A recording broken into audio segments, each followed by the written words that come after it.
Frederick Wilhelm Kaltenbach, born in Dubuque, Iowa on March 29, 1895, to German-born parents Johannes Reinhard Kaltenbach and Anna Scheppel Kaltenbach. The family was described as good, honest, and humble people. Around a year after his birth, the family relocated to Waterloo, Iowa. Accounts of Kaltenbach's youth: he was described as a studious, introspective youth, but he would also be labeled uncouth, a rather sordid person who was very antagonistic and communistic. After Kaltenbach graduated high school, his father would gift him and his brother travel tickets for a cycling tour in Germany. This trip was a dream vacation, but it would soon be turned into a nightmare by the outbreak of the First World War. Shortly after their arrival in Germany, Frederick and his brother Gustav were apprehended. The Germans believed them to be American spies, but they would ultimately be released in December of 1914. Despite his arrest and detainment, this experience in Germany solidified a deep and enduring love for the nation. As he would later state, "I was swept by a powerful emotion, and something inside of me said, 'I'm going home,' painting a clear picture of what was to come."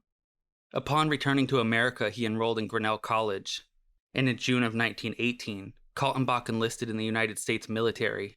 Due to his education, he was given the rank of second lieutenant in the Coastal Artillery, stationed at Fort Tilden, New York. As recounted by his bunkmate, Don Beam would describe him as a heel and an inflexible personality. The war ended shortly after his arrival. He would never deploy overseas, and he was honorably discharged in April of 1919. Following this, Kaltenbach continued his academic pursuits, enrolling at the Iowa State Teachers College, which is now known as the University of Northern Iowa. He would earn his bachelor's degree there in 1920.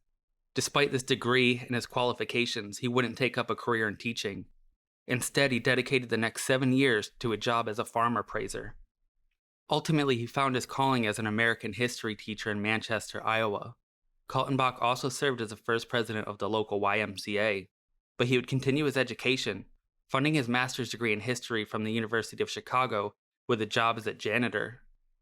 In 1933, Kaltenbach received a scholarship, enabling him to pursue a doctorate degree at the University of Berlin. He gladly accepted this opportunity to return to his motherland, and dedicating himself to his education until 1935. During this time in Berlin, Kaltenbach witnessed the rise of Adolf Hitler and the National Socialist Party. This experience profoundly influenced him, leading to a growing fascination with the NSDAP.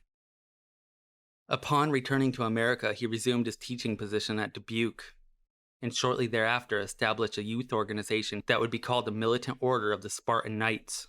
Prospective members were required to pass 2 rigorous tests: a 10-mile bike ride and a boxing match consisting of 3 rounds. Upon successful completion, initiates would receive khaki-colored shirts, a black beret, and would pledge an oath to the Militant Order of the Spartan Knights. The group engaged in a wide range of activities, including boxing, wrestling, hiking, biking, cliff climbing, caving, and marksmanship. The organization attracted a large number of applicants, but the group's existence would be quickly brought to an end when locals would see the group, often with weapons, and said they felt intimidated. They would report Kaltenbach to the parents and the local authorities. He would be summoned to the Americanism Committee of Dubuque's American Legion, where he would be questioned and chaos unfolded. After the questioning, Kaltenbach would be sucker punched, and ultimately ended up getting jumped by nearly all of the members. A member of the committee recalled the event. As he stepped from the Legion platform, after lecturing on his doctrine of leadership, a Legionnaire floored him with a blow to the jaw. Other Legionnaires also got a few licks in, registering what they termed an active protest before order was restored. After this incident, Kaltenbach reportedly threatened the Legion's post commander before ultimately losing his teaching position in June of 1936. Following his dismissal from the teaching position, he returned to Germany, the nation he had come to deeply admire.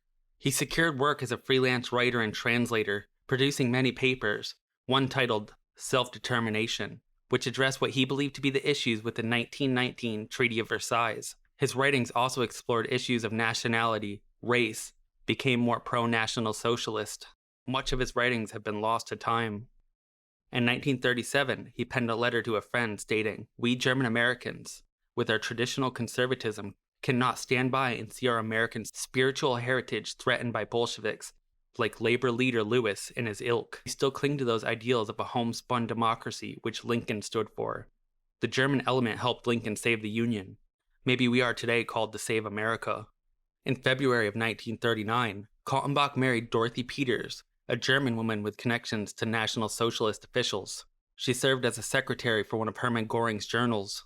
The newlyweds took their honeymoon to the United States, allegedly funded by the German Ministry of Propaganda. During this trip, he sought to meet his family, introduce his new wife, and actively promoted National Socialism. He had varying degrees of success with this. He delivered lectures and spoke at numerous events, including a luncheon at the Russell Lamson Hotel in Waterloo, where older attendees voiced their opposition to his views, while younger men appeared to be more receptive. Upon returning to Germany, Kaltenbach would receive a more official broadcaster position by Goebbels' radio propaganda network, where he would have various radio shows and receive the nickname Lord Hee-Haw, a play on the nickname of his British equivalent William Joyce, nicknamed Lord Ha-Ha. Which has just gone by began with a feeling of tension and suspense. The great offensive against France had been brought to a victorious conclusion.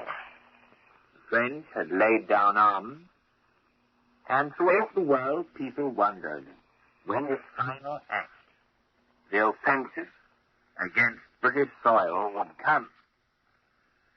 In Germany and many other countries, particularly in England, there was a firm conviction that it would come soon, and that conviction remained. The day and the hour are the Führer's secret. After the bombing of Pearl Harbor, the United States was determined to shut down anyone spreading pro-German, Japanese, or Italian messages. In Kaltenbach, broadcasting from Europe would be one of their main targets. Assistant Attorney General Wendell Berg, acting on a member from J. Edgar Hoover, was convinced Kaltenbach and other propagandists in or outside of the United States needed to be charged with treason, even if they couldn't put them on trial until the war was over. The FBI would launch a deeper investigation, interviewing everyone who knew Kaltenbach: family, friends, neighbors, students, anyone they could find. All of his family were staunch Americans, but his father was a diehard supporter of National Socialism and Adolf Hitler. The FBI would note, quote, "The immediate family has an excellent reputation for loyalty to the United States, but the investigation would be the least of his worries." Kaltenbach's health was failing. He was battling heart problems and severe asthma. Due to this, he started taking increasingly long breaks from broadcasting. On July 26, 1943, Kaltenbach was slapped with a treason indictment by a D.C. grand jury, along with Jane Anderson, Edward Delaney, Constance Drexel, Robert Henry Best, Douglas Chandler, and even Ezra Pound. These indictments would stir up a lot of controversy. Upon learning of his indictment, Kaltenbach took to the airwaves, opening his show saying, "Technically, I suppose I am guilty of treason. Treason to Roosevelt and his warmongers, but not the American people." He would continue saying, "To have deserted the German people would have been an act of treason against my conscience." Thus, on December 8, 1941, I was suddenly confronted with a choice of committing a possible act of treason against my native America, or deserting the German people in their hour of need. If I had taken the easy way out, I could have ceased my broadcasting activities with the excuse that I was an American. I should not be expected any longer to plead the cause of a country with which America was at war. It was not easy to turn my back, perhaps forever, on my friends in the United States, never to see the land of my birth again. I made then my choice. I have never regretted that choice for an instant, not even now. Finally, he would close the broadcast with a quote from Patrick Henry: "If that be treason, make the most of it." But even with these bold statements, his health was failing and he was becoming increasingly withdrawn. After the indictment and the government crackdown, the support in the United States was slowing. The Germans recognized this and cut the funding back. His broadcast dwindled. His airtime became minimal. Some sources say that this was because of his failing health, and others say that he was starting to disagree with the National Socialists and Adolf Hitler. Kaltenbach would allegedly go on strikes and refuse to broadcast, and this would put him at odds with the Brit William Joyce. Kaltenbach's wife later stating, "Joyce would like to have killed my husband." As the war drew to a close and Germany surrendered, Soviet soldiers would arrest him in his Berlin home, even though there was a notice on the door stating he was an American citizen. His wife immediately contacted the American army, begging for their assistance. The Americans tried everything, even offering a one-sided trade of German POWs for Kaltenbach, but the Soviets wouldn't budge. They altogether denied the capture of Kaltenbach. Sometime later, the Soviets said they had Kaltenbach in custody, and they would turn him over in 7 to 10 days. The 7 to 10 days would pass, and once again the Americans requested he be turned over. However, from the Soviet side, silence. After constant pressure from the Americans, the Soviets would finally respond.